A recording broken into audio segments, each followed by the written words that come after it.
If you're watching this in the dark, perfect. That's exactly how this story should be heard. But if you start to feel a chill, don't worry, it's probably not your imagination.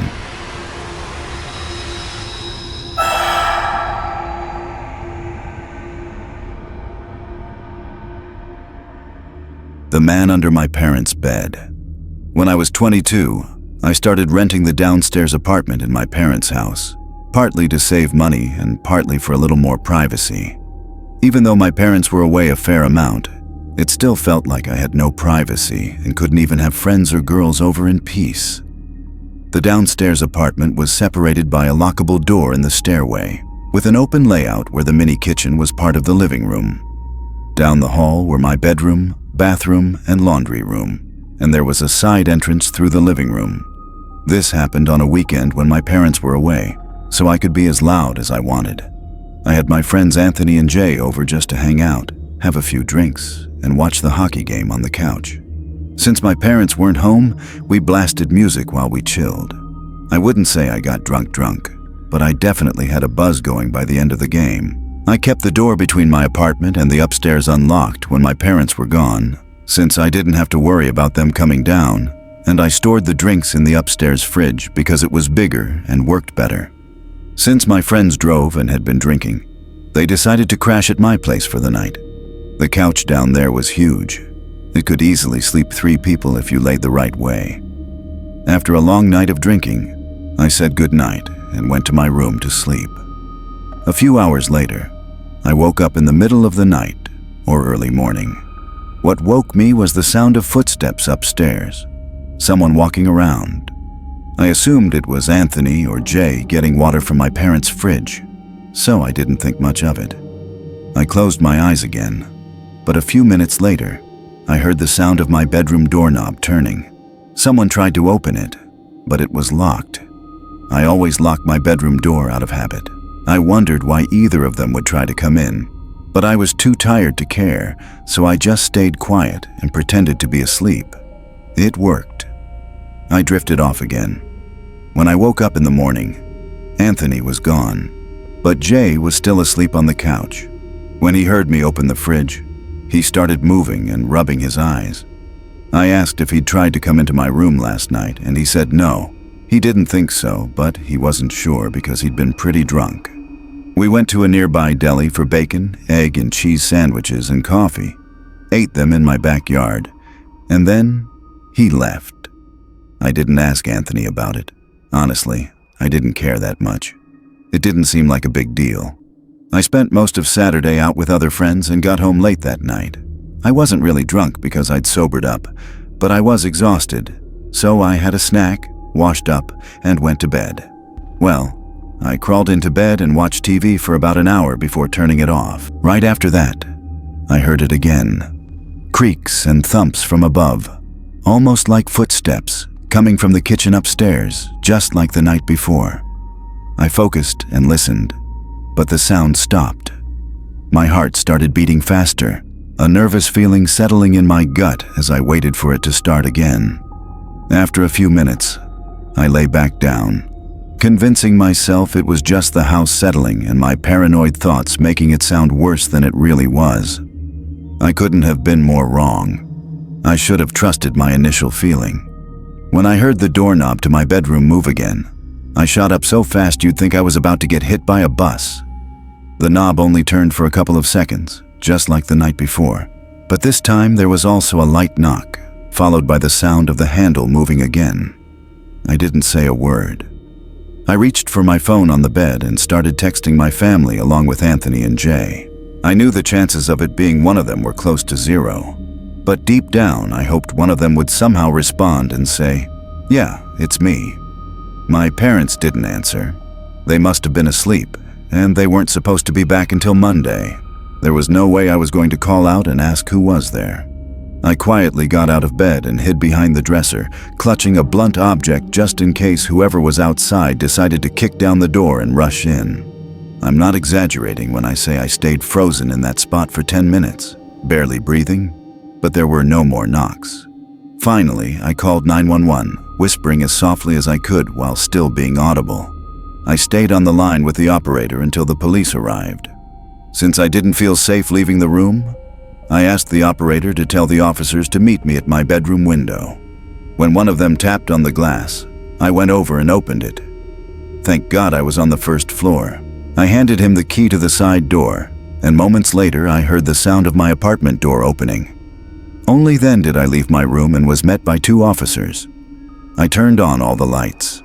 My apartment was small, with barely any places to hide, so their search downstairs was quick. Then we went up to the main floor of the house. Nothing. Finally, we reached the top floor. I told the officers which room was which before they went in. When they entered my parents' room, I suddenly heard a commotion about 30 seconds later. I was still in the hallway when I peeked inside and saw 2 officers yelling at someone under my parents' bed. My stomach twisted into a knot. They told me to wait downstairs. A few minutes later, they came down escorting a tall, filthy, frightening-looking man, wearing a sweatshirt and shorts. They asked if I knew him. I said, "Of course not." The look he gave me, pure hate, was haunting.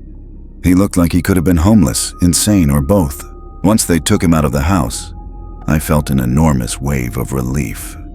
The officers said if my parents or I wanted to follow up, we could call the precinct. After they left, the first thing I did was text every family and friends group chat I had. Since it was so late, only a few people responded. I called my parents first thing in the morning to tell them everything. They were shocked, as anyone would be. But since the man was homeless and nothing appeared stolen, my parents chose not to press charges.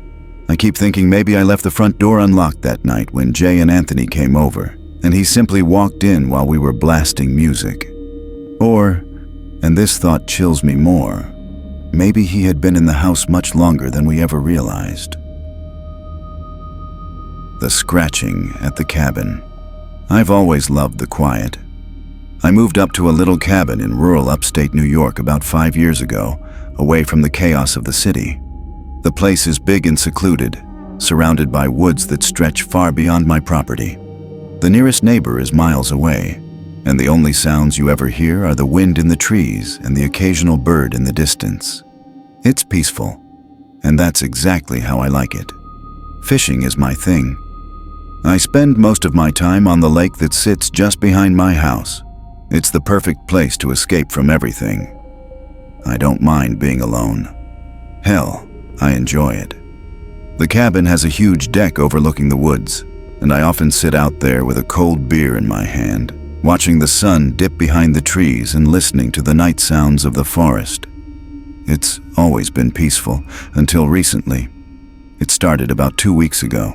I was sitting on the deck as usual, staring into the dark, when I heard something. A twig snapping somewhere out in the distance. I didn't think much of it at first. Probably a deer, maybe a raccoon. The woods are full of life, and after years of living here, I'd gotten used to those sounds. But as the days passed, the noises became more frequent. At first, it was just the occasional snap of a twig or rustle of leaves, things I brushed off as animals. But then, one night, I heard something different. A scratching sound. It came from the side of the house, somewhere near the window of the spare bedroom. It was quiet, almost deliberate, like it was trying to be sneaky. I stood up from my chair, my heart beating a little faster than usual. I waited, but nothing else happened. Probably just a squirrel, I told myself. But something didn't feel right. I went inside and locked up for the night. The next evening, I heard it again. The scratching, but this time, it wasn't coming from the side of the house.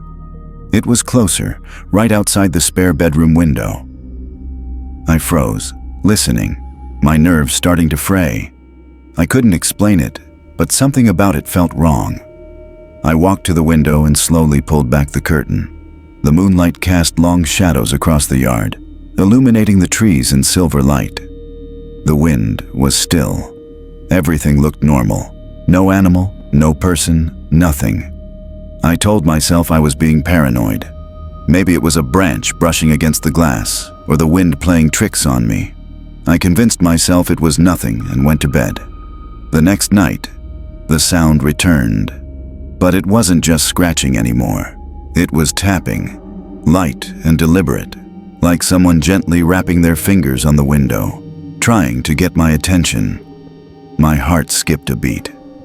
I jumped out of bed, grabbed a flashlight, and crept down the dark hallway toward the spare bedroom. When I reached the window, I shone the beam outside. Nothing. No person, no animal. Just the same empty stretch of woods.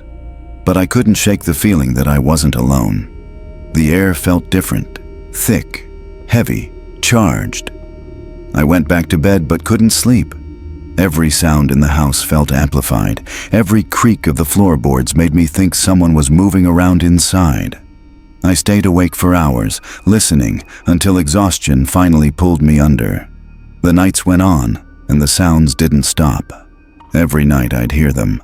The tapping, the scratching, sometimes even a faint whisper, like it was coming from within the walls.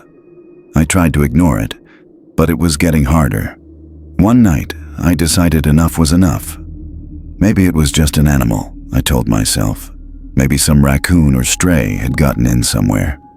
I grabbed a crowbar from the shed, just in case, and went to the spare bedroom. When I opened the door, the air felt stale and cold, like the room hadn't been touched in ages. I hadn't used it in months. I swept the flashlight slowly around the room, corners, under the bed, behind the dresser. Nothing. I stood there for a long minute, feeling like an idiot, trying to convince myself that it was all in my head. There was nothing, just the same old room, empty and still. But as I turned to leave, I noticed something. The closet door was slightly ajar. I didn't remember leaving it that way. My stomach dropped. Slowly, I walked over and pulled the door open. Nothing. But when I shone the flashlight into the back corner of the closet, I saw something strange.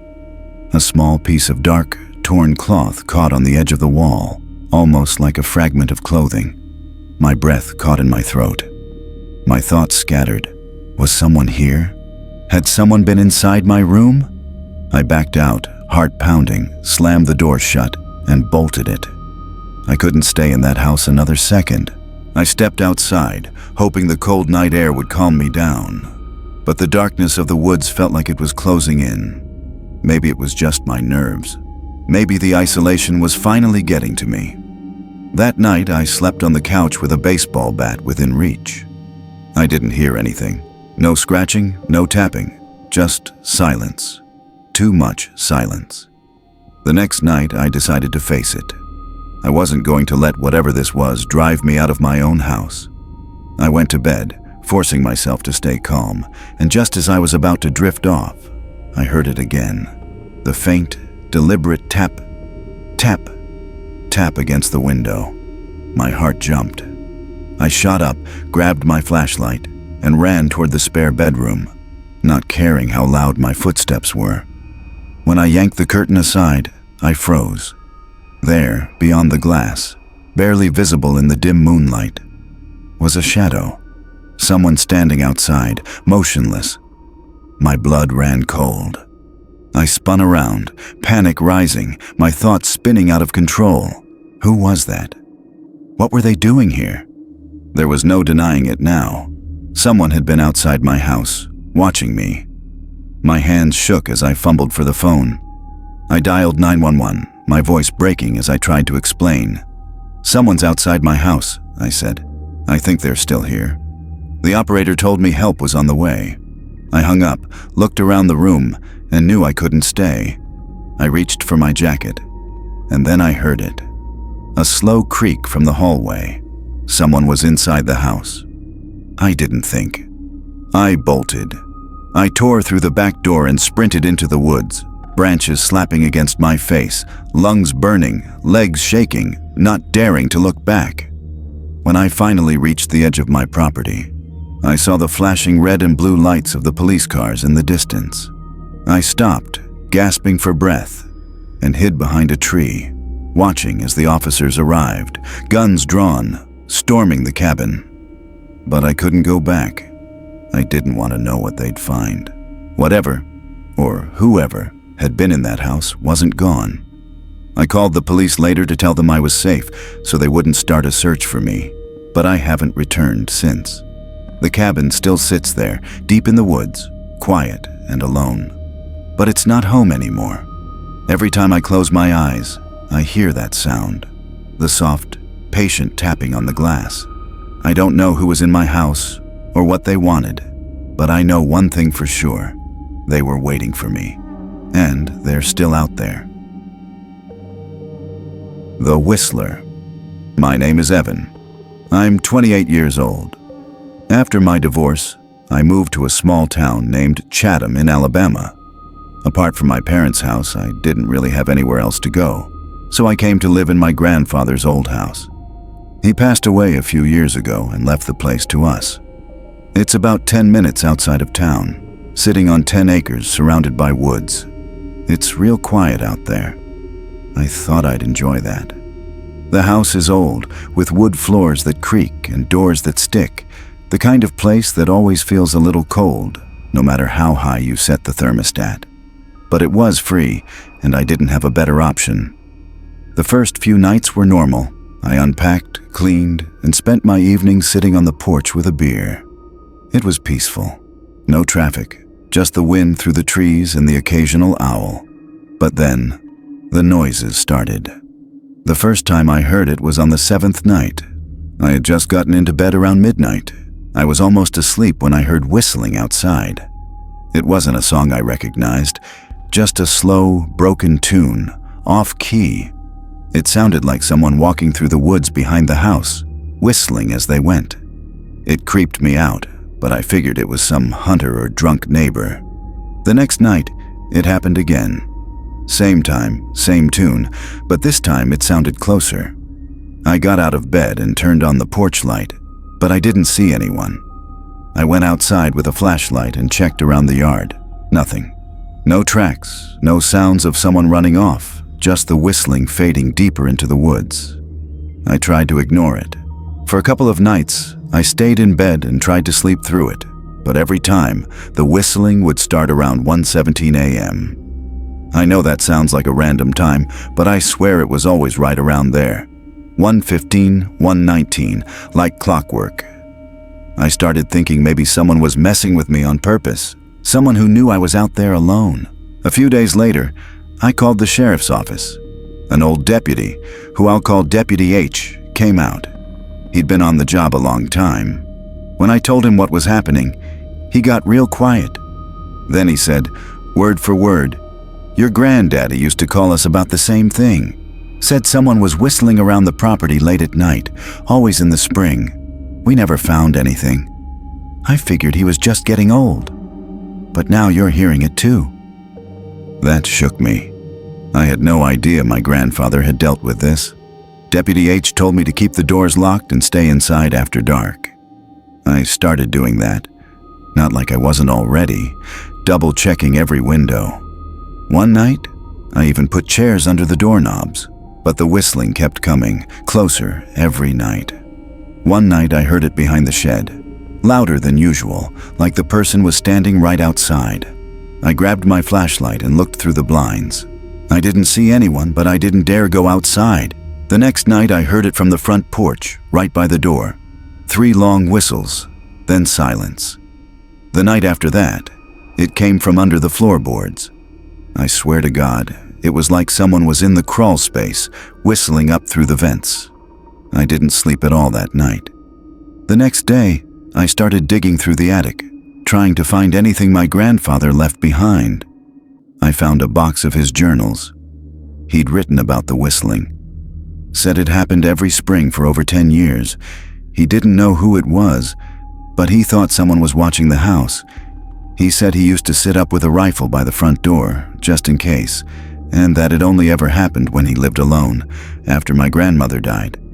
I called Deputy H again. He came by, read the journal, and looked nervous. He told me to be careful and said, "Don't open the door if you don't know who it is."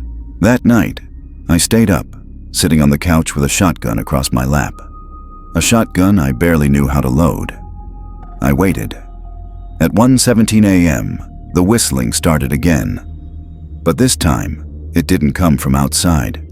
It came from the hallway, inside the house. I froze. The hallway light was off and I could hear the whistling moving closer, step by step. I stood up, aimed the shotgun, and shouted, "Who's there?" The whistling stopped. I flipped on the hallway light. Nothing was there. No one. I didn't sleep again after that. 2 nights passed without hearing it again. I was getting sick from the stress. I didn't know who this person was or why they had chosen me or my grandfather, but I knew it was real. I don't believe in hallucinations, and I sure as hell don't believe in anything paranormal.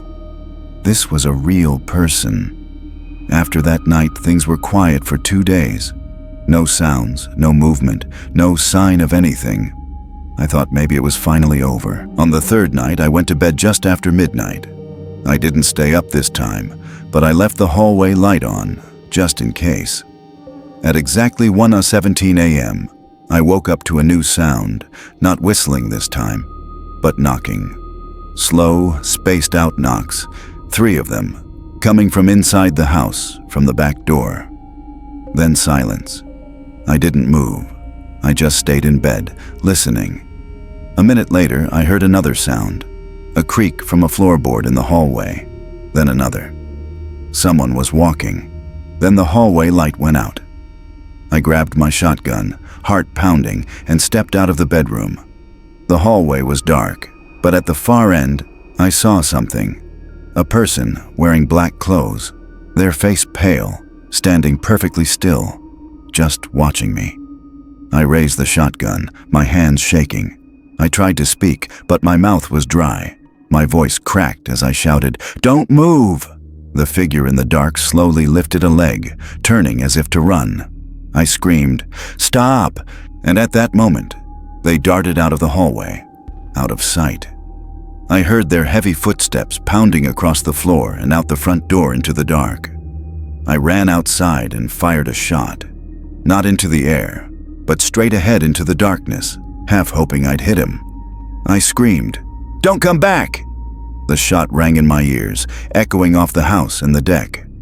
I locked the doors, got into my truck, and drove into town, where I slept in the cab that night. The next morning, Deputy H drove out there. The front door to the house was unlocked again. That confirmed it. Whoever that person was had a key to my grandfather's house. Nothing was broken or missing, but Deputy H told me to change the locks. Off the record, he also suggested I move out. Said someone out in those woods clearly hadn't taken kindly to my grandfather or me living there. That same day, I drove to the local home improvement store and replaced every lock. After that, I left the house and stayed with my parents out of state for a while. My dad eventually handled selling the place.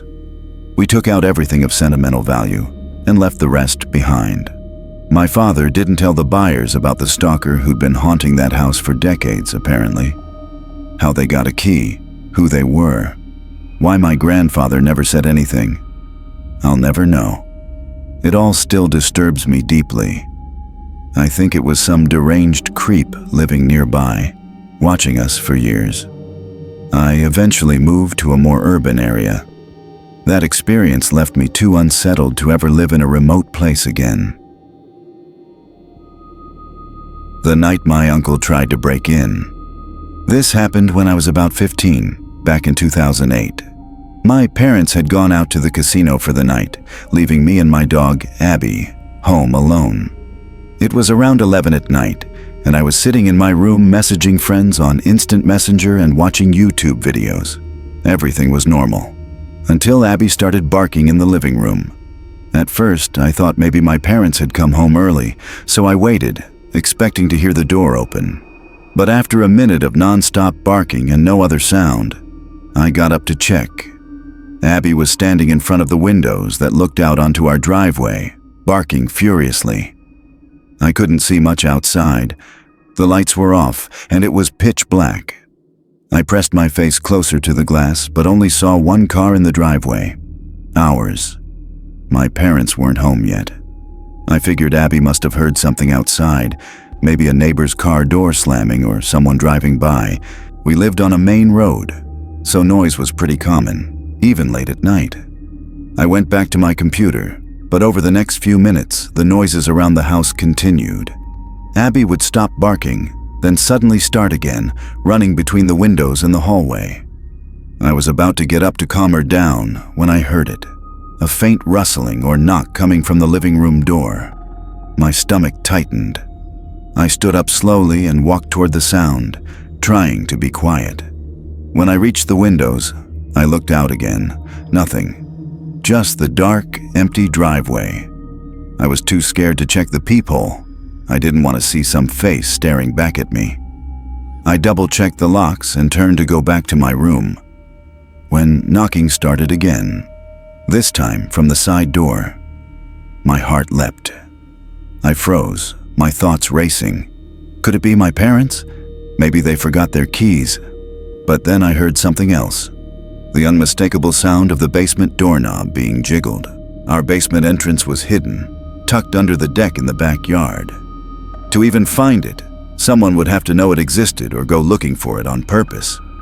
Abby was barking hysterically now, pacing the house, growling, whining, and then barking again. It sounded like whoever was outside was trying every door surrounding the house. The noise from the basement grew louder, scraping, rattling, and then suddenly stopped. Silence. My heart sank into my stomach. I stood there, holding my breath, waiting for what felt like forever. Then, without warning, Abby bolted down the stairs, barking and growling like a dog possessed. I'd never heard her sound like that before. Deep, furious, protective. Every hair on my body stood on end. And then, nothing. The barking stopped. The growling stopped. The silence that followed was worse than any noise. My instincts finally kicked in. I called Abby back upstairs, slammed the basement door shut, and locked it. My hands were shaking as I grabbed the home phone. I didn't have a cell yet. And ran with Abby into my parents' room. I crouched in the closet where they kept one of their guns, loaded it, and sat there shaking, ready to dial 911. My heart was pounding so loud I could barely hear anything else. Then, before I could make the call, I heard the sound that made my blood turn to ice. The front door opening. Abby sprinted out before I could stop her. I yelled "No!" after her. But then I heard the sound of my parents' voices. I ran into the living room and saw them petting Abby, looking at me with confusion. I spent the next several minutes recounting everything that had happened during the night. My mom was horrified, and my dad spent the next hour searching every corner of the house inside and out, gun in hand. He didn't find anything, and I didn't sleep at all that night. The next afternoon, there was a knock at the front door. My heart skipped a beat, and I instinctively darted into another room. My dad opened the door to find my Uncle Pete standing there with an envelope in his hand. Uncle Pete was a narcissistic creep, to say the least. He always mistreated my aunt and acted weird around the kids and cousins at family gatherings. Nothing illegal as far as we knew, but there was just something about him. You could feel it. Everyone tried to avoid him.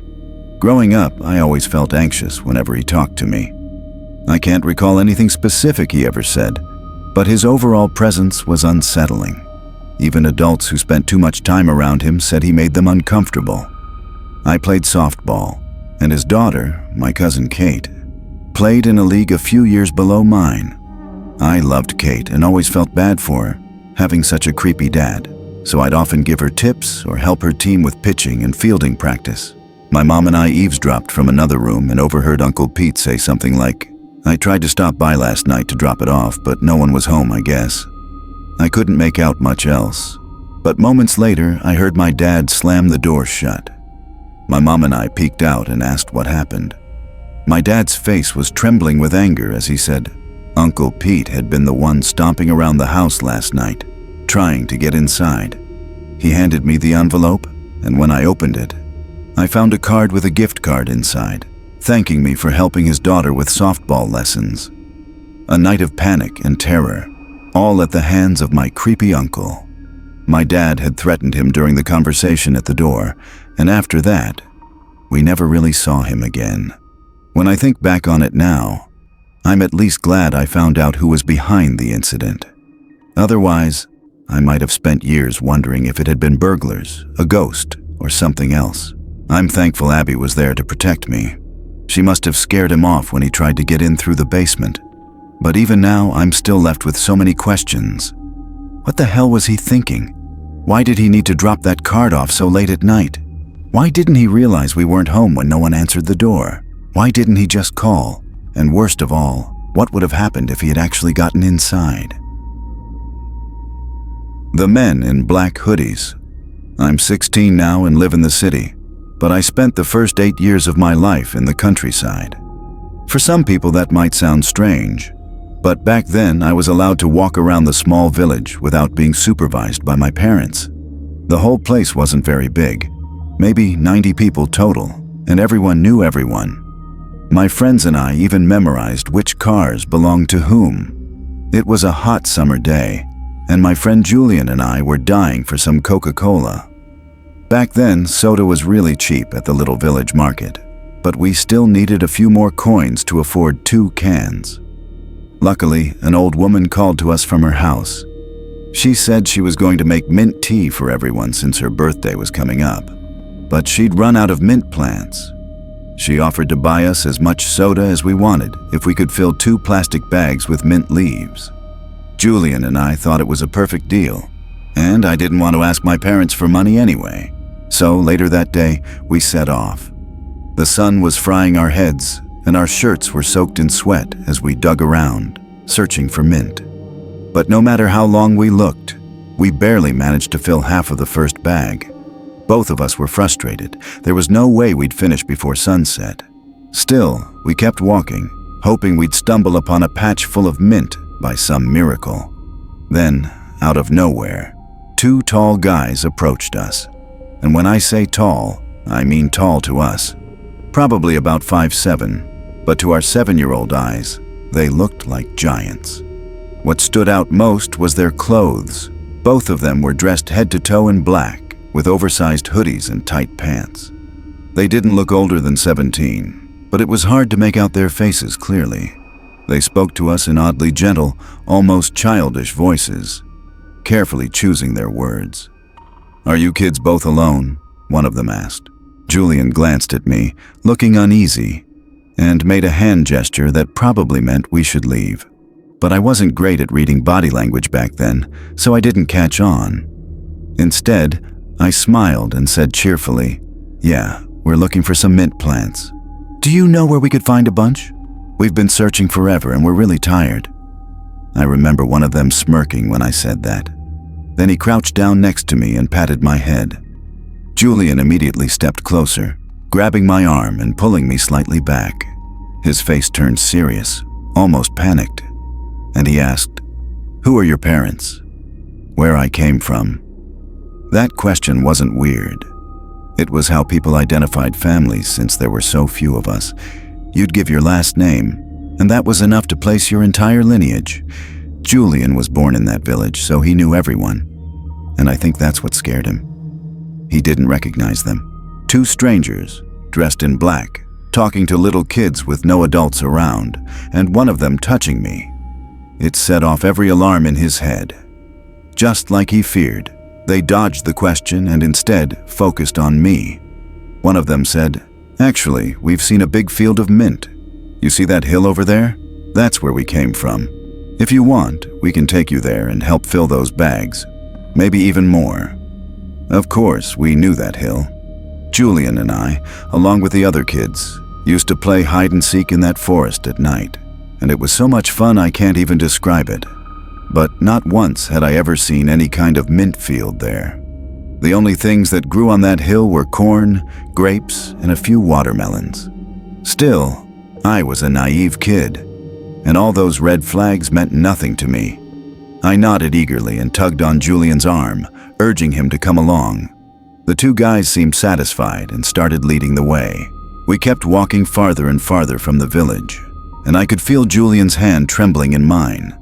A chill ran down my spine when I realized the village was no longer visible. The forest loomed ahead, and there was clearly no mint field anywhere in sight. I asked the guys where we were going, but their answers were vague. "You'll see," or "Just be patient." My palms were sweaty, my heart racing. Panic crept up my throat as I realized something was wrong, terribly wrong. But for some reason, my legs kept moving. I knew deep down that if either of us stopped or tried to turn back, something really bad would happen. Then Julian leaned close to my ear. I still remember the feeling of his breath and the terror in his whisper, and said as quietly as he could, "There's something wrong with these two. Run." The second he said it, he bolted downhill, dragging me with him. Our hands locked tight. We ran like our lives depended on it, and they probably did. Behind us, I heard the two guys curse, and then the sound of their footsteps pounding after us. I started sobbing from pure fear, but didn't dare slow down. I don't even know how I managed to run nearly 2 kilometers without stopping or catching a breath, but somehow, we made it back toward the village. The old woman who'd asked us to gather mint saw us, pale, trembling, soaked in sweat and tears. Our faces must have been ghost white. As we reached the edge of the village, the guys must have stopped chasing us because when we turned, they were gone. The woman hurried us inside, sat us down, and gave us some chocolate to calm down. When she asked what had happened, Julian did the talking. My mouth wouldn't work. I was completely frozen.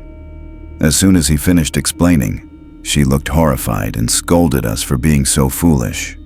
Well, mostly she scolded Julian, since he lied and said I hadn't wanted to follow them and he was the one who insisted. After that day, he wasn't allowed to go outside and play for a whole month, while I spent weeks trying to recover from the shock.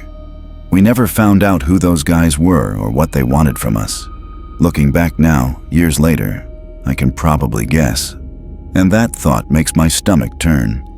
While we were running, there was a real chance I could have tripped and fallen. Running downhill that fast was dangerous. If it hadn't been for Julian, who, by the way, is now my boyfriend, I don't even want to imagine what might have happened to us that day. The man at the window. My parents used to work a lot when I was little. They both had to juggle 2 jobs just to keep us afloat and make sure my older brother Cameron and I were taken care of. Because they were gone most of the time, they decided to hire a babysitter through some website. Her name was Michelle, a young white woman, maybe in her early 20s. For about 4 or 5 months, Michelle came over every weekday to babysit us. Me being 7 and Cam being 8, we absolutely loved having her around. She was young, polite, full of energy and fun. Way better than the typical grumpy older babysitter who always seemed tired or irritated. Michelle helped us with our online classes too, since our parents couldn't keep up with homeschooling while working so much. When summer rolled around, my parents told Michelle to take a break and enjoy a vacation. She'd earned it after helping us for so long. That meant, however, that we'd need someone else to look after us for the summer. Rather than hiring a new sitter, my parents decided to take Cam and me to stay with our grandparents in Texas. They lived in the countryside, a bit far from our home in Oklahoma, but worth the drive since we'd get to spend the whole summer there. Saturday came, and we hit the road. To my parents, the ride was peaceful and scenic, but to little me, it felt endless, boring and nauseating. Finally, after what seemed like forever, we arrived.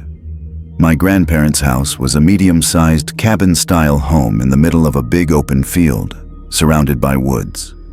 Off to the side stood a barn-like building where they kept animals, cows, goats, chickens, and other creatures that fascinated us.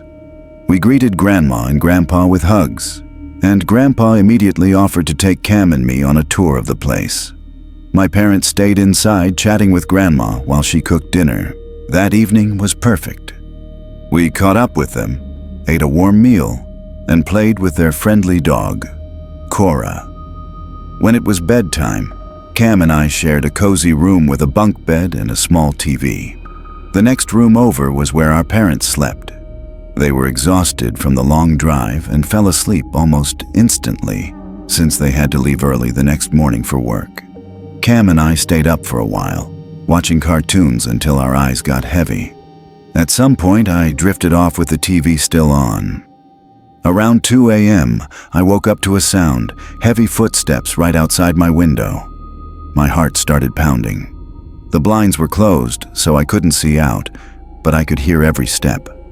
The TV noise masked it enough that Cam didn't wake up, but I was wide awake, frozen in my bed. Then I heard a faint rattling sound, the window, and right after that, a grunt. Someone was trying to open it. Terrified, I jumped out of bed and ran straight to my parents' room to wake them up. Half asleep, they brushed it off as my imagination, thinking I'd dreamt it or maybe heard an animal. Still, my dad went to check outside, but when he looked, there was nothing.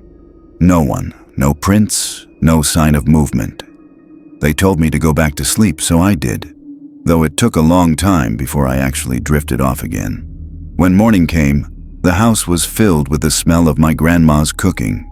My parents were already packing up to head home. We all ate breakfast together, said our goodbyes, and watched them drive away. After that, Grandpa took Cam and me outside to help feed the animals and walk Cora through the fields. I wanted to hold Cora's leash, so my grandpa handed it to me and told me to hold on tight. As we walked along the trail, I noticed I had to tug on her every few seconds. She kept stopping. When I finally looked to see why, I saw that she was staring into the woods. I hesitated to look, but when I did, I froze. There was a black figure standing there, watching us. Even though he was completely dark, I could feel his eyes on us. He was half hidden behind a tree, his hands pressed against the trunk as if he were peeking out, but keeping his whole body shielded. I turned to tell my grandpa, but he and Cam were already about 15 feet ahead. I ran to catch up, still holding Cora's leash, and when I told him what I saw, the figure was gone, vanished, as if he had never been there. I expected to see movement, some trace of where he'd gone, but there was nothing. My grandpa already knew about what I thought I'd heard the night before, so he didn't think I was making it up. I could see the concern on his face, but he just smiled softly and said it was probably a deer, and that when I ran, I must have scared it off. After we fed the animals, we headed back to the house. The rest of the day was normal. Movies, laughter, and running through sprinklers under the hot Texas sun. That night, my grandma cooked one of her amazing dinners, and afterward, I was so full and sleepy, I could barely keep my eyes open. I took a quick 10-minute bath and went straight to bed with Cam. We watched cartoons again until we drifted off. Around 1 a.m., I woke up to humming outside the window, a low, tuneless hum that sent chills down my spine. Then I realized it wasn't just any tune. It was the theme song to Cyber Chase, the same show playing quietly on our TV. Cam, being the heavy sleeper he was, didn't stir. The blinds were still drawn, so I couldn't see who it was, but I knew it had to be a person. My first thought, a childish one, was that maybe it was my grandpa outside having a smoke, humming along after hearing the song through the window. That was ridiculous, of course, but I was 7, and that's what made sense to me then. I called out, "Grandpa!" The humming stopped. For about 30 seconds, there was total silence. Then I heard a voice say, "Hey, it's Grandpa. Come out here, kid. I want to show you something cool." I didn't hesitate. I slipped on my shoes and went outside.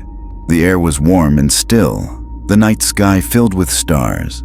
I walked toward the window, where I saw my grandpa standing. He reached out his hand, and I took it.